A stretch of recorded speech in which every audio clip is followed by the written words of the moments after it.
ตอนนี้ผมอยู่ที่ปากเซจำปาสักสปป.ลาวมาในงานเปิดโชว์รูมใหม่นะครับนั่นคือ SV Automobile ร่วมกับลาวธานีครับจุดแข็งของ SV มันเกิดจากการบริการหลังการขายก่อนจึงมาเปิดเป็นห้างขายรถทุกคนเอิ้นว่าว้าวเป็นเสียงเดียวกันแหละว่าทางกลุ่มสมหวังเนี่ยบริการสุดยอดเลยแล้วก็จริงใจมีหยังเพิ่นจัดการได้หมดแล้วก็รวมถึงว่าบ่แม่นแต่คนปากเซเองเนาะเป็นคนว้าวคนอยู่นครหลวงเองเพิ่นก็ย่องมาหาเฮากันว่าเนี่ยเพิ่นเฮาเลือกบ่ผิดละคราวนี้นะฮะทุกท่านจะอุ่นใจเลยนะถ้าเกิดใครออกรถที่ SV Automobile ลาวธานีนะครับมีทั้งรถบรรทุกแจ็คมอเตอร์ครับรถเก๋งรถกระบะคือรถแจ็ค T9 นั่นเองมีทั้งระบบน้ำมันแล้วก็ระบบ2ระบบไฮบริดปลั๊กอินครับแล้วก็อวตารนะฮะแม็กซัสแล้วก็เปอร์โยครับนะฮะในเครือของลาวธานีจะมีศูนย์บริการแล้วก็จะมีบริการการขายนะฮะแล้วก็มีเซลล์อัฟเตอร์เซอร์วิสนะฮะอยู่ที่ปากเซเลยภาคใต้นี่ขนาดลูกค้าที่บ่แม่นของเฮ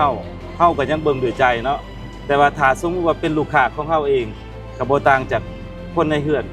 คือจริงๆแล้วเนี่ยเราอุ่นใจแล้วนะที่อยู่นครหลวงเวียงจันทร์ครับแต่ตอนนี้ข้าเจ้ามาเปิดที่ปากเซครับแล้วก็ครองตลาดทางด้านภาคใต้นะฝั่งนี้นะฮะอุ่นใจมากๆเลยนะครับแล้วเราจะเข้าไปดูนะครับว่าในโชว์รูมแห่งนี้นะผมเห็นแล้วว่ารถแต่ละคันนะครับซึ่งขายดีมากๆเลยนะผมใช้รถแจ็คมาร่วมประมาณ3เดือนครับมีความรู้สึกว่าสมรรถนะนี่สุดยอดมากๆแน่นมากๆนะเครื่องยนต์นี้อุ่นใจมากๆผมเดินทางจากนครหลวงเวียงจันทร์นะฮะมาปากเซมาสวรรณเขตนะประมาณ 2-3 รอบนะครับขับเองนะขอบอก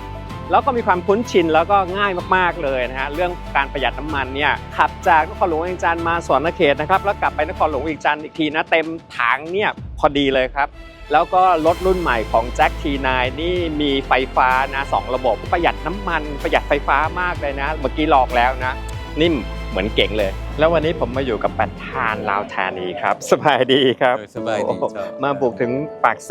จำปาสักเลยแล้วคิดแนวใดครับถึงได้เลือก SV Automobile เนี่ยเป็นตัวแทนจำหน่ายที่ภาคใต้ครับต้องบอกว่าทั้งเฮาเองเนาะกับทาง SV Automobile หรือว่าสมหวังกรุ๊ปเนาะเขาก็มีการซึ่งเคยกันดีอยู่แล้วเขาก็พอรู้ว่า1ไม่ว่ามีความจริงใจซื่อสัตย์จริงใจในการที่ธุรกิจกับลูกค้าเนี่ยเป็นสิ่งที่เฮาค้นหาจากตัวแทนจำหน่ายของเรา2คือแบบเราเองมีประสบการณ์เนาะในด้านการบริการในด้านการขายแล้วก็มีความตั้งใจว่าอยากเฮ็ดธุรกิจนี่เป็นสิ่งที่เฮาโน้มน้าวให้เฮาว่าถ้าเฮาเลือกปากเซเฮาต้องเลือก SV Automobile ว่าทางเพิ่นเองก็มีประสบการณ์มีฐานลูกค้าที่เข้าใจลูกค้าได้แท้แล้วก็พื้นฐานธุรกิจเพิ่นค่อนข้างดีแล้วมีความน่าเชื่อถือนอกบ่แม่นจากเฮาเองเนาะจากลูกค้าของเพิ่นเองแหละที่อยู่ปากเซแล้วก็4แขวงภาคใต้ทุกคนเอิ้นว่าว้าวเป็นเสียงเดียวกันแหละว่าทางกลุ่มสมหวังเนี่ยบริการสุดยอดเลยแล้วก็จริงใจมีหยังเพิ่นจัดการได้หมดแล้วก็รวมถึงว่าบ่แม่นแต่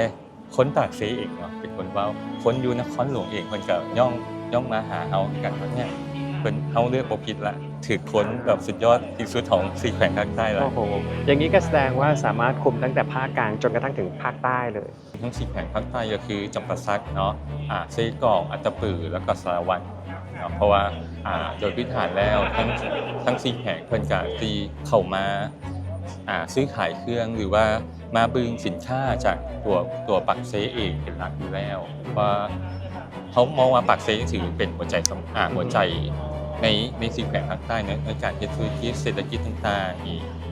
ส่วนแขวงอื่นๆเขาก็จะมีการคัดสรรตึงในแต่ละแขวงที่เหมาะสมแล้วก็คัดสรรบุคคลที่เหมาะสม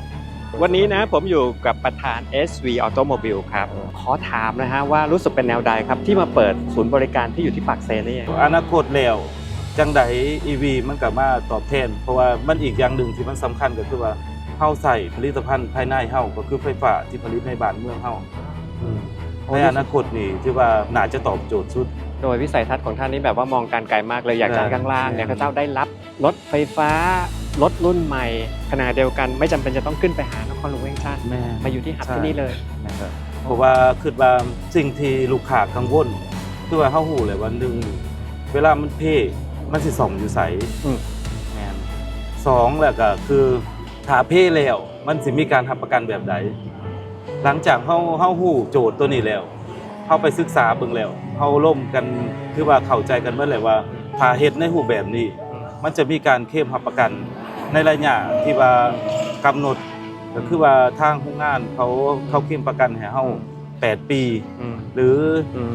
150,000 กิโล อืม เฮาก็สามารถเรียกโตที่ว่า อืม ตัวนี้ อืม มานำใส่แล้วก็เพื่อมาเบิ่งแย่งลูกค้าของเฮาถ้าว่า อืม ถ้าซื้อน้ำศูนย์เฮาตัวนี้ อืม แม่น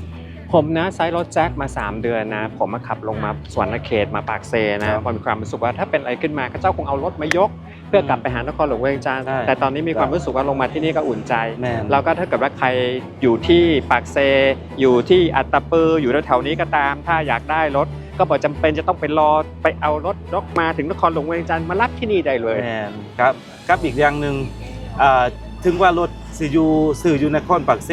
หรืออาจจะเป็นลูกค้าที่อยู่กำแพงนคร ครับ ถ้ามีปัญหาในเขตใต้นี่สามารถเอิ้นเฮาได้ เพราะว่ามันมีเคสหนึ่งที่ว่ารถทางเวียงจันทน์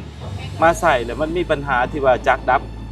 แล้วบ่สามารถสตาร์ทได้อีก โดย ก็ต้องทางเฮาขึ้นไปเอารถลงมา อืม แล้วก็ตอนนี้แก้สุดแก้ แก ได้แล้ว อยู่ที่นี่ได้แล้ว คือกัน ทุกอย่างเหมือนกัน แม่ อยู่ที่นครหลวงเลย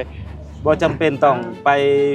แก้รถขึ้นไปฮอดเวียงจันทน์ อ๋อ แก้มาทางเฮา ที่นี่เลย ก็ซ่อม อุ่น ได้ ใจเลยผมมีความรู้สึกว่ารถก็มั่นใจแล้วนะ อืม ศูนย์บริการยังมั่นใจมากขึ้นไปอีก การเปิดตัวงานดังกล่าวนี้ยังเป็นการยกระดับการพัฒนาของผู้ประกอบการภายในพิเศษแม้นการลงทุนของพวกเราเองข้าพเจ้าประทับใจว่าลาวธานีแม่นสถานที่ของคนลาวนอกจากจะขายแล้วเขายังสามารถบริการกับที่อยู่นี้ได้ซึ่งนั้นคันผ่านมาบรรดาแขกภาคใต้พวกเราส่วนใหญ่ก็แม่นไปบริการซ่อมแปลงนำบางเทื่อก็ไปอุบลก็ไปสะดวกอยู่แต่บางเทื่อก็บ่สะดวก มันก็มีความยุ่งยาก ถ้าว่าเปิดสถานีตรงนี้แล้ว